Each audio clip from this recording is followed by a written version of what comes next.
स्थानिक स्वराज्य संस्थांच्या निवडणुकीदरम्यान लावलेल्या फलकासंदर्भात निर्माण झालेल्या वादातून देवरुखचे पोलीस निरीक्षक झावरे यांनी पोलीस कारवाई केली आहे। या संदर्भात माजी पालकमंत्री रवींद्र माने तसेच उद्धव सेनेचे तालुका प्रमुख रोहित तांबे यांनी आपली प्रतिक्रिया दिली आहे। आजपर्यंतच्या सामाजिक आणि राजकीय वाटचालीत माजी पालकमंत्री रवींद्र माने यांनी समाजहिताची नेहमीच बाजू निपक्षपातीपणाने घेतली आहे। त्यामुळे त्यांच्या प्रतिक्रियेला या प्रकरणात मोठा वाव आहे। शिवसेना ठाकरे पक्षाचे तालुका प्रमुख रोहित तांबे यांनी झावरे यांनी केलेल्या कारवाईबाबत आपले मत मांडले आहे। याशिवाय त्यांनी झावरेंच्या बदलीची मागणी करत आघाडी घटक पक्षाच्या वतीने आंदोलनाचा इशारा देखील दिलाय। याबाबत जिल्हा पोलीस अधीक्षकांना निवेदन पाठवण्यात आलं आहे। या प्रकरणाकडे जिल्ह्याचे लक्ष केंद्रित झाले आहे। आपण जाणून घेऊया हे प्रकरण नेमकं काय आहे।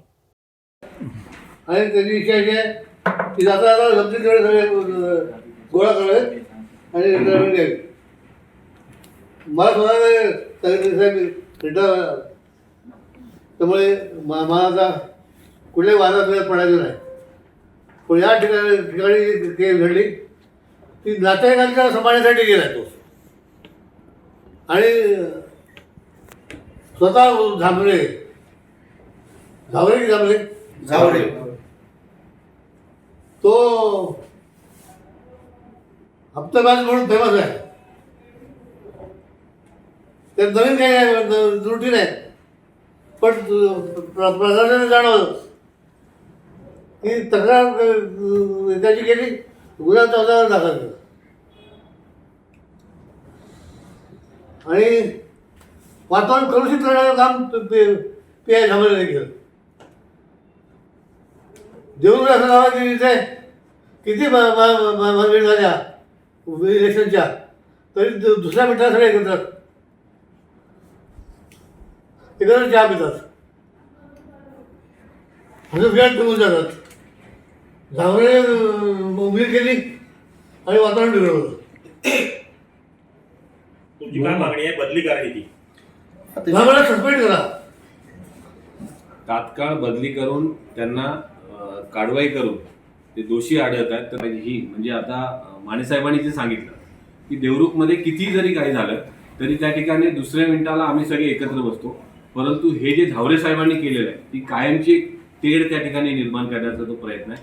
त्यामुळे आम्ही सगळे देवरुखकर सर्व पक्षी म्हणजे याच्यामध्ये शिवसेना उद्धव ठाकरे गट आहे, त्याच्यानंतर राष्ट्रवादी आहे, त्याच्यामध्ये महाराष्ट्र नवनिर्माण सेना आहे आणि बाकी सगळी राहणारी तिथले रहिवासी, या सगळ्यांचं एक मत आहे की आम्ही SP-ना तसं निवेदन दिलेलं आहे की तत्काळ, कारण की 2 FIR झालेले आहेत, चौकशी होण्यासाठी त्या ठिकाणी नवीन अधिकारी नेमावा, नवीन PI त्या ठिकाणी नेमण्यात यावा आणि ह्यांना तत्काळ तुम्ही तिथून बदली करावं आणि त्यांच्यावरती चौकशी नेमावी, ही आमची विलंबना न करता म्हणजे येत्या 2 दिवसात हे नाही झालं तर आम्ही सर्वपक्षीय देवरुख या ठिकाणी आंदोलन आम्ही सर्व मिळून पुकारू आणि देवरुख बंदची हाक आम्ही त्या ठिकाणी देणार। 2 दिवसाचा उद्या आम्ही सन्माननीय SP साहेब, कसं आहे SP साहेबांचा आज जो सगळा रेपो एकंदरीत अतिशय चांगल्या पद्धतीनं ते सगळं हाताळत आहे। DYSP त्या ठिकाणी आले, दुसऱ्या दिवशी SP साहेबांनी तत्काळ पाठवले। त्या DYSPच्या बैठकीतला मुद्दा मी तुम्हाला सांगायचं राहून गेलो की समोर झावरे बसले, DYSP बसले, त्यांना देखील कळलं की झावरे किती दोषी आहेत त्या संदर्भातला, कारण की आरोपी जो आहे शुभम दणे तो बसला होता। साध्या आमच्या तालुका अध्यक्षांनी सांगितलं तुम्ही फिर्याद दाखल केलीत ना, तुम्ही मला 5 नावं लिहून दाखवा त्या ठिकाणी, परंतु ते लिहिण्यास असमर्थ आहे कारण की त्याला नावच माहिती, ही नावं झावरेंनी लिहून दिलेली आहे किंबहुना त्यांनी डायरेक्ट त्याच्यामध्ये त्यांनी सांगितलेली आहे। त्यामुळं अशा पद्धतीची मानसिकता जी आहे म्हणजे एखादा कार्यकर्ता जर समजण्याची भूमिका घेतो आणि एक अधिकारी जर रान पेटवत असेल तर ह्या अधिकाऱ्यावर कारवाई होणं आणि तात्काळ बदली होणं ही आमची आजच्या पत्रकार परिषदेची प्रमुख मागणी आहे। फिर्याद क्रमांक 21 आहे आणि त्यांचा फिर्याद क्रमांक 22 आहे। लगेच आरोपी हे झावरे साहेबांच्या नात्यात लागतात। आता त्यांची आणखी काय लागेबंदी आहेत माहीत, पण एक प्रशासनाला, एक प्रशासकीय पोलीस अधिकाऱ्याला कुठलं नातं नसावं, त्यांनी जे कृत्य केले ते अगदी सामाजिक जी शांतता आहे ती भंग करण्याचं आहे, कारण की त्यांचा मूळ मानस हाच होता। त्या पोलीस स्टेशनचा देखील तुम्ही जर CCTV फुटेज आम्ही तो मागवलाय, तो जर बघाल की दोन्ही म्हणजे बाहेर फिर्यादी बसलेले आहेत, आरोपींना आतमध्ये घेऊन वेगळ्या पद्धतीचं स्टेटमेंट करून त्यांना भडकवणं, परंतु तो जो मुलगा आहे शुभम दणे यांचा आणि या पक्षी म्हणजे ही सगळीच आमची मंडळी एकत्रित आम्ही राहणारी आहे, परंतु कशा पद्धतीने त्यामध्ये विघ्न टाकता येईल आणि आग लावता येईल हा विषय त्यांनी केला आणि सेम FIR सेम टाइमला दुसरा क्रॉस FIR आमच्यावरती केलाय. तर क्रॉस FIRची मजा अशी की त्यांनी जी कलमं लावली त्या संदर्भातलं कुठलंच कृत्य त्या ठिकाणी घडलं नाही. CCTV फुटेज आम्ही ग्रामपंचायतच्या हद्दीत होतो आम्ही सगळेजण, जे काही 50-60 जण अखंड गाव होता त्या ठिकाणी. 50-60 जण म्हणण्यापेक्षा 100-200 लोक त्या ठिकाणी होती. तो CCTV फुटेज देखील आम्ही भविष्यात येत्या 2 दिवसात तुम्हाला पत्रकारांना देऊ. कुठल्याही पद्धतीचं आरडाओरडा, कुठल्याही पद्धतीची मारहाण, कुठल्याही पद्धतीची राईट त्या ठिकाणी झाली नाही.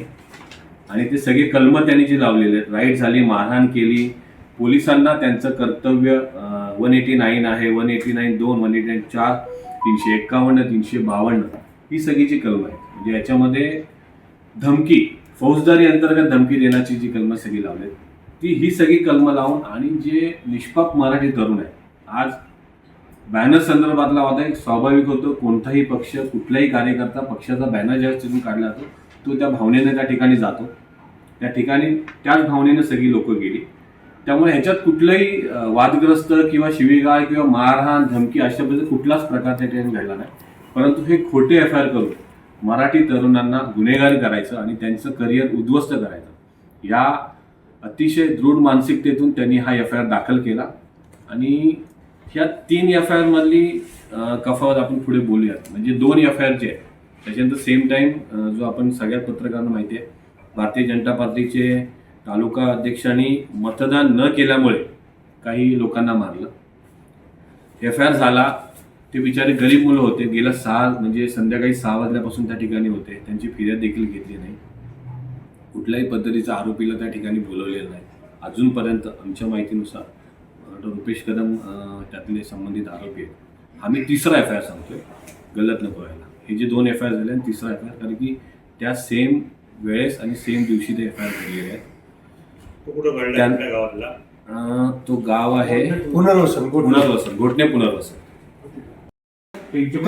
आणि मुळात जे धने आहेत, शुभम धने आणि त्याचे वडील हे त्या ठिकाणी नव्हतेच. म्हणजे आम्ही जे बॅनर जिथं आमचा टाकला गेला तिथे आम्ही सगळे पोचलो. बॅनर टाकल्यावर आमच्या बरोबर पोलीसवाले पोचले.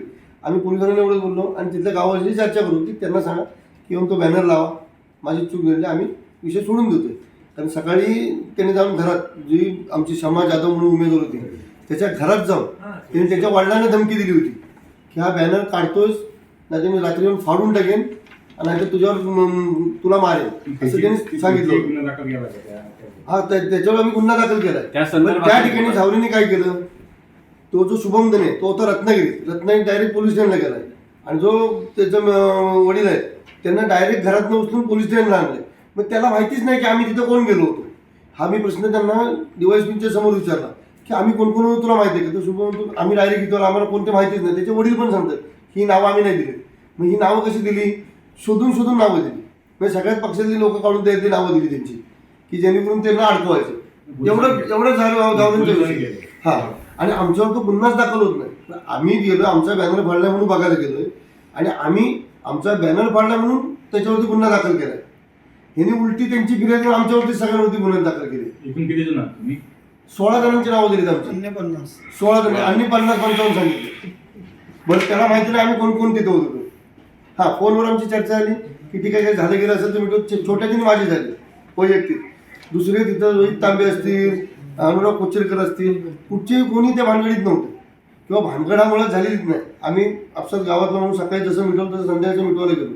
पण त्याच प्रकारे झावरेंनी काय म्हणतात ना, सत्ताधाऱ्यांची बाजू घेऊन आमच्यावर उलटी केस करायची आणि ज्यांनी खरोखर त्या घटना पुरवठा मार्ग ठेवलाय त्यांना असेच सोडायचे. त्या ठिकाणी आम्ही असतो तर आम्हाला वाटतं दुसऱ्या दिवशी उचलले नसेल की त्याच दिवशी कोर्टात हजर केले असते, PC मागितली असती चौकशीसाठी आणि 4 दिवस आत ठेवले असते.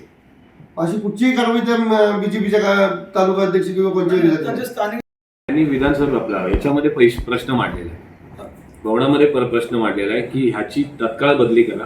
कारण मला वाटतं आता आमच्याकडे एव्हिडन्स नाही, पण ती बातमी देखील होती. हॉटेलमध्ये त्यांचे काही व्हिडिओज आणि त्यांना पकडलं होतं आणि आमदारांनी देखील केली होती. यामध्ये FIR जे केलेले आहेत ना, ह्या आमच्या फिर्यादीमधला एक दुसरा मुद्दा, आमची जी 21 क्रमांकाची जी FIR आहे याच्यामध्ये शुभम धने जे आरोपी आहे हा सलग गेल्या 4 ते 5 FIR मधला आरोपी आहे. त्याच्यामधला सिरियस ऑफेन्स अॅट्रॉसिटी अंतर्गत जो गुन्हा साडवलीमध्ये दाखल झाला, ज्या संदर्भातला मी मागे पत्रकार परिषद घेतली होती, त्याच्यामध्ये तो मुख्य आरोपी म्हणून आहे शुभम धने. आणि आता त्याची बाजू मारत म्हणजे त्या ठिकाणी मी रोहित तांबे त्या प्रकरणामध्ये सकाळपासून मला माहीत देखील नव्हतं, मी बाहेर होतो मुळात. संध्याकाळी आमची सगळी पक्षाचे कार्यकर्ते त्या ठिकाणी उपस्थित होते, चर्चा चालू होती, म्हणून मी फक्त गेलो 2 मिनिटासाठी. त्यांनी माझ्यावर जाणीवपूर्वक माझं नाव याच्यामध्ये टाकलं. त्या संदर्भात मी SP साहेबांना सेपरेट निवेदन तयार केलेलं आहे, कारण की त्यांचा जो राग आहे सोनावड्यामधील मॅटरचा जो स्तंभासंदर्भातला झालेला आहे, त्यांना चांगल्या पद्धतीनं माहिती आहे की मी अनुसूचित जाती प्रवर्गातून आहे. त्यामुळे जाणीवपूर्वक त्यांनी आमच्या म्हणजे मला वैयक्तिक त्रास देण्याच्या हेतूनं आणि एक विशिष्ट राग असलेल्या मानसिकतेतून त्यांनी जो हे केलाय, त्या संदर्भातलं मी SP साहेबांना निवेदन दिलेलं आहे की झावरे साहेबांवर 198 अंतर्गत आणि 4(2) अंतर्गत अॅट्रॉसिटी अंतर्गत गुन्हा दाखल करावा. टाइम्स डिजिटलला लाईक करा, शेअर करा, सबस्क्राईब करा आणि बेल आयकॉन दाबायला विसरू नका. Times digital.